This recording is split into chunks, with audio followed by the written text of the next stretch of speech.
여러분, 안녕하세요. 연금 300만이면 라오스에서 황제처럼 산다더라. 저희는 그 말을 믿었습니다. 그리고 단 2해 만에 전 재산 4억이 사라졌습니다. 믿기지 않으시죠? 하지만 이 이야기는 파산기로 끝나지 않습니다. 그날 이후 우리는 비로소 숫자 뒤에 숨은 진실, 환율, 물가, 비자, 의료 그리고 보이지 않던 관계의 비용을 똑바로 보게 됐습니다. 오늘 영상은 한 가족의 실패담이 아니라 누군가의 노후를 지킬 브레이크입니다.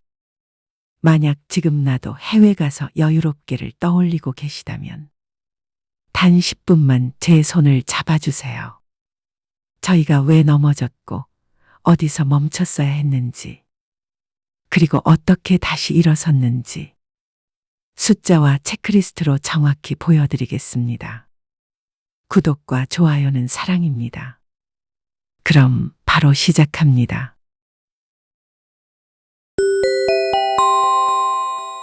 그날 새벽 배수관이 숨 쉬듯 웅웅거렸습니다.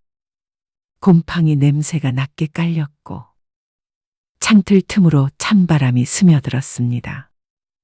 여보, 따뜻한 물은 나와? 괜찮다고 말했지만 말끝이 떨렸습니다.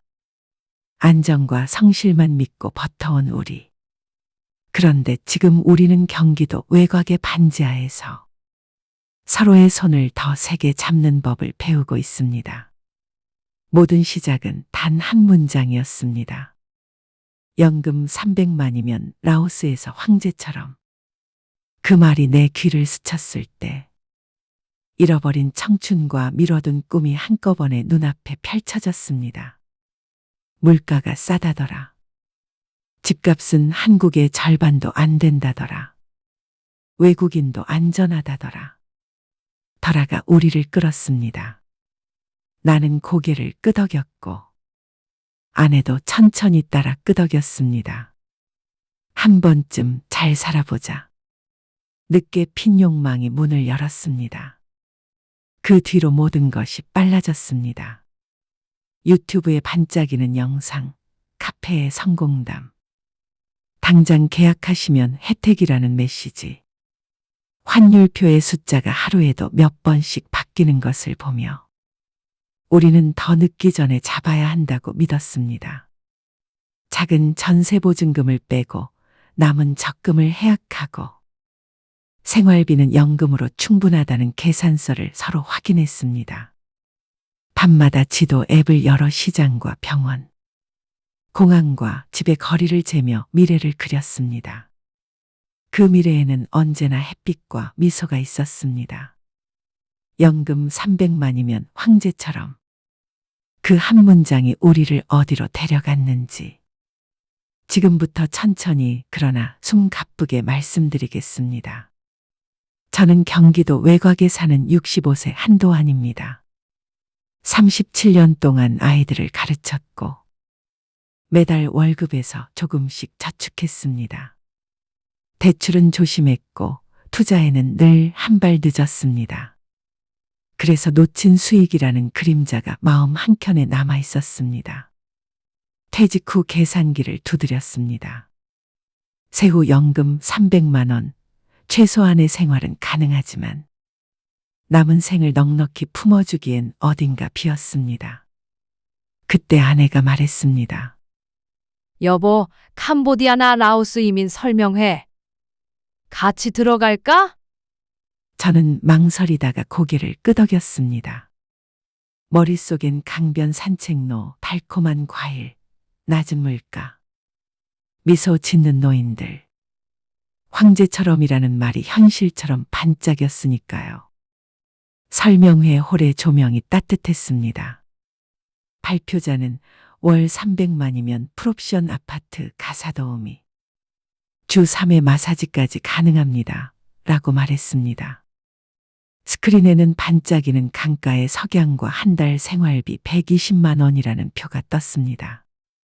질문이 쏟아졌고 답은 늘 간단했습니다. 문제 없습니다. 우리는 브로셔를 들고 카페에 앉아 연필로 계산했습니다. 환율, 집세, 교통비, 의료비, 예비비. 조금만 아끼면 돼. 그 한마디가 모든 빈칸을 메웠습니다. 설명회는 놀랄 만큼 매끄러웠습니다. 그러니까 화면에는 깨끗한 아파트와 강변 산책로가 교차했고 말끝마다 지금이 시작점이라는 확신이 실려 있었습니다. 한편 숫자는 선명했습니다.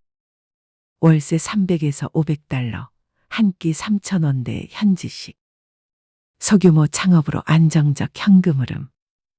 한국연금 하나면 충분합니다. 발표자는 분명하게 말했습니다. 그래서 우리는 3박 4일 현지 투어에 참여했습니다. 그러자 모든 장면이 더 현실감 있게 다가왔습니다. 새로 닦은 도로는 미래로 이어지는 선처럼 반짝였고 개발 예정 현수막은 약속처럼 펄럭였습니다. 또한 외국인 선배의 성공담은 의심을 억눌렀습니다. 선생님, 지금 들어오시면 2배예요. 그는 자신 있게 말했습니다. 그러자 제 마음은 급격히 기울었습니다.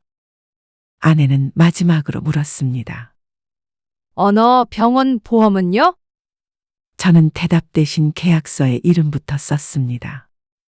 왜냐하면 놓친 청춘의 보상을 지금이라도 받고 싶었기 때문입니다.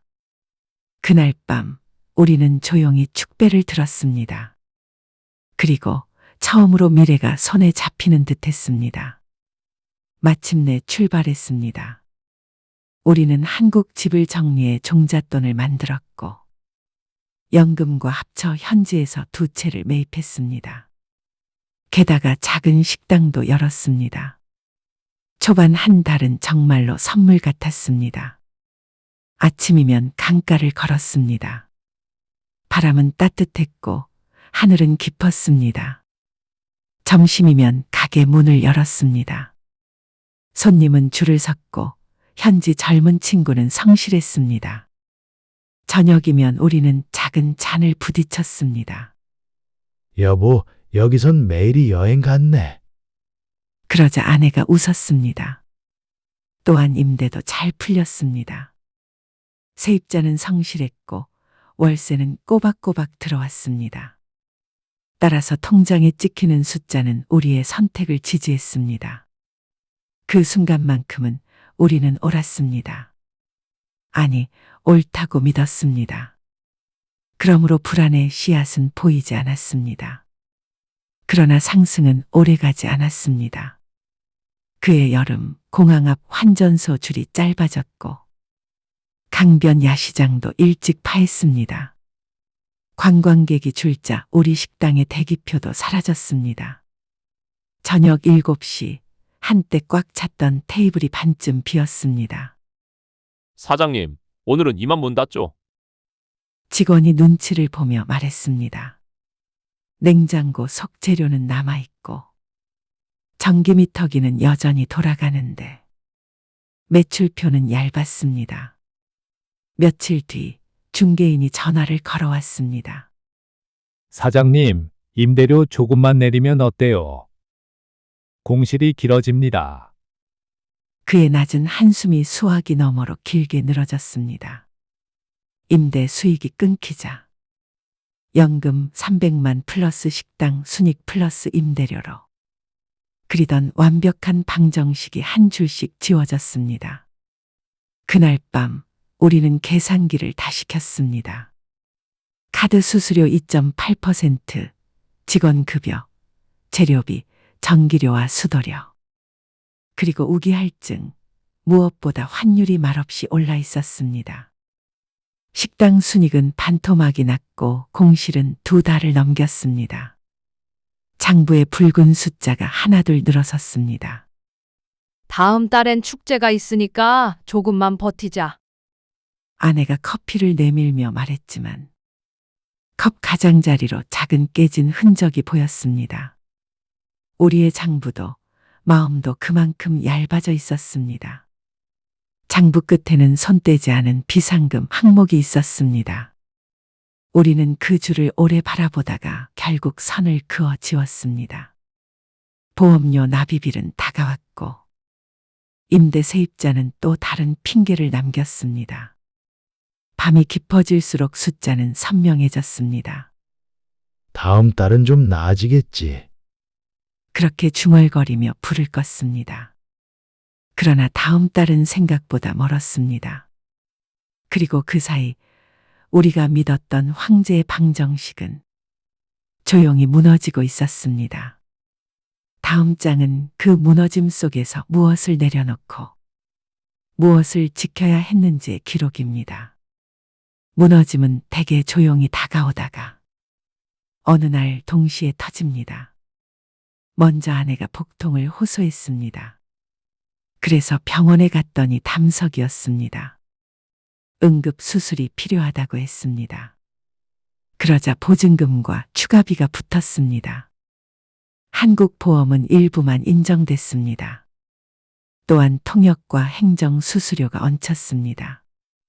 그 사이 가게는 단축 영업을 해야 했습니다. 따라서 매출은 더 줄었습니다. 더구나 영수증 인증과 환불 신청에 필요한 서류는 늘 모레로 미뤄졌습니다. 사장님, 내일 와요. 그렇지만 내일은 금방 모레가 됩니다. 게다가 환율이 바뀌었습니다. 원화를 현지 통화로 바꿀 때마다 작은 손실이 생겼고 그 작은 손실은 매달 쌓여 실수령액을 갉아먹었습니다. 그러므로 연금의 체감 가치는 점점 낮아졌습니다. 결정적으로 개발 예정은 어느 날 갑자기 사라졌습니다. 현수막은 보이지 않았고 공사장은 멈춰 있었습니다. 약속은 메아리처럼 흩어졌습니다. 그제야 우리는 초반의 설명회에서 놓친 단어들을 떠올렸습니다. 언어, 보험, 환율, 개발. 사실 그 단어들은 처음부터 존재했습니다. 다만 우리는 편한 쪽만 골라 들었을 뿐입니다. 이윽고 문제는 서로 연결되어 커졌습니다. 언어가 막히니 행정이 느려졌고 행정이 느려지니 비용이 더 늘었습니다. 비용이 늘자 가게는 더 위축됐고 가게가 위축되자 임대 리스크가 치솟았습니다. 결국 이것이 바로 복합 리스크의 폭발이었습니다. 그날 밤 우리는 거의 동시에 한숨을 내쉬었습니다. 여보, 이제 어떡하지? 그러자 저는 조용히 말했습니다. 일단은 버티자. 그리고 숫자부터 다시 세자. 하지만 버팀은 오로지 시간과 비용을 요구했습니다. 결국 우리는 손해를 인정했습니다. 브로셔와 계약서, 영수증을 한데 모아 서랍에 넣고 팔 수 있는 건 다 팔았습니다. 작은 반지갑, 여행 때 샀던 커트러리 세트, 아내가 아끼던 커피 머신까지. 손절이라는 단어는 말로 할 땐 가벼웠지만 건조대에 마지막 컵을 올려놓는 순간 납덩이처럼 내려앉았습니다. 남은 돈으로 집을 구해야 했고 선택지는 많지 않았습니다. 그래서 우리는 계단을 내려갔습니다. 창문이 절반쯤 땅에 묻힌 반지하로. 첫날 밤 보일러를 틀자 배수관이 낮게 울었습니다. 아내는 담요를 펴며 말했습니다. 여보, 괜찮아. 우리 다시 시작하면 돼. 나는 고개만 끄덕였습니다. 고개를 끄덕이는 일조차 결심이 필요했습니다. 다음 주부터 상하차 아르바이트를 시작했습니다. 새벽 5시 창틀 사이로 새어든 찬 공기를 어깨로 밀어내듯 창고로 향했습니다. 아버님, 무거운데 괜찮으시겠어요? 젊은 반장 목소리에 나는 웃으며 답했습니다. 괜찮습니다. 더 주세요. 사실은 손목이 벌겋게 부어올랐지만 일단 괜찮다고 말해야 하루가 굴러갔습니다. 포대가 바닥에 떨어질 때마다 먼지가 피어올랐고 나는 그 먼지 속에서 하루치의 체온을 벌었습니다. 아내는 약봉투에 날짜를 적고 살림을 줄였습니다. 식탁은 작아졌고 냄비는 하나가 되었습니다. 저녁이면 우리는 대야에 따뜻한 물을 받아 발을 담갔습니다. 물결이 발목뼈를 스치면 그날의 무게가 조금은 풀렸습니다. 여보, 미안해. 내가 먼저 말했습니다. 괜찮아. 우리 아직 둘이잖아. 그 대화는 짧았지만 그래서 더 깊었습니다. 두 손을 포갠 채 우리는 한동안 말없이 앉아 있었습니다. 언젠가 황제처럼이라는 말에 가려보지 못했던 것들이 물속에서 조용히 윤곽을 드러냈습니다. 그날 이후로 알게 됐습니다. 노후의 품격은 씀씀이가 아니라 태도에서 시작한다는 것을. 희망은 거창한 구호가 아니라 오늘을 버티는 작은 기술에서 자란다는 것을. 장바구니를 하나 줄이고 불필요한 구독을 끊고 약을 제때 챙기고 서로의 안부를 먼저 묻는 일. 그 사소한 기술들이 우리를 다시 위로 올려 세웠습니다. 밤마다 배수관이 또 숨을 쉽니다. 그래도 이제는 압니다. 내려가야 할 계단이 있어도 손을 맞잡고 한 칸씩 오르면 된다는 걸. 내일 새벽 나는 다시 괜찮습니다라고 말할 겁니다. 그리고 그 말 끝에 작지만 단단한 우리의 삶이 또 하루 자라날 것입니다. 저의 실패가 누군가에겐 안전벨트가 되길 바라며 이야기를 이어가겠습니다. 사람마다 사는 형편은 다르지만 돌아보니 원리는 늘 비슷했습니다. 처음엔 한 곳만 바라보던 시야부터 바꿨습니다. 한 나라, 한 업종, 한 자산의 마음을 몰아주면 편해 보이지만 바람이 불어올 때는 그 편안함이 가장 먼저 무너집니다. 그래서 우리는 바구니를 나눠 들기로 했습니다. 혹시라도 같은 비가 동시에 쏟아져도 적어도 모두 젖지는 않도록요. 결정을 서두르기보다 몸으로 먼저 살아보는 연습도 했습니다. 낮에는 다 괜찮아 보이는 동네도 해가 지고 나면 다른 얼굴을 드러냅니다. 밤길을 걸어보고 응급실 대기실에 잠깐 앉아 있어 보면 그곳에 진짜 리스크가 보입니다. 살아본다는 건 여행이 아니라 검증이라는 걸 늦게 배웠습니다. 말이 통하지 않으면 마음도 멈춥니다. 그래서 병원과 경찰서, 은행 창구에서 당장 쓸 말들을 적어 소리내어 연습했습니다. 통역비와 서류 수수료도 생활비로 쳤습니다. 그래야 갑자기 닫히는 창구 앞에서도 발이 묶이지 않으니까요. 보험은 이름만 믿지 않았습니다. 여행자용이 아닌 오래 머무는 사람에게 실제로 적용되는 범위를 문서로 확인했습니다. 진료 기록을 어떻게 번역하고 비용은 어떻게 청구하는지 작은 절차까지 익혀두니 막상 위기가 왔을 때 시간을 조금 벌 수 있었습니다. 위기는 대개 돈보다 시간이 먼저 모자라더군요. 돈의 얼굴도 다시 배웠습니다. 가격표에 적힌 금액이 전부가 아니었습니다. 송금 수수료와 환전 손실을 통과한 뒤 손에 남는 돈이 진짜 생활비였습니다.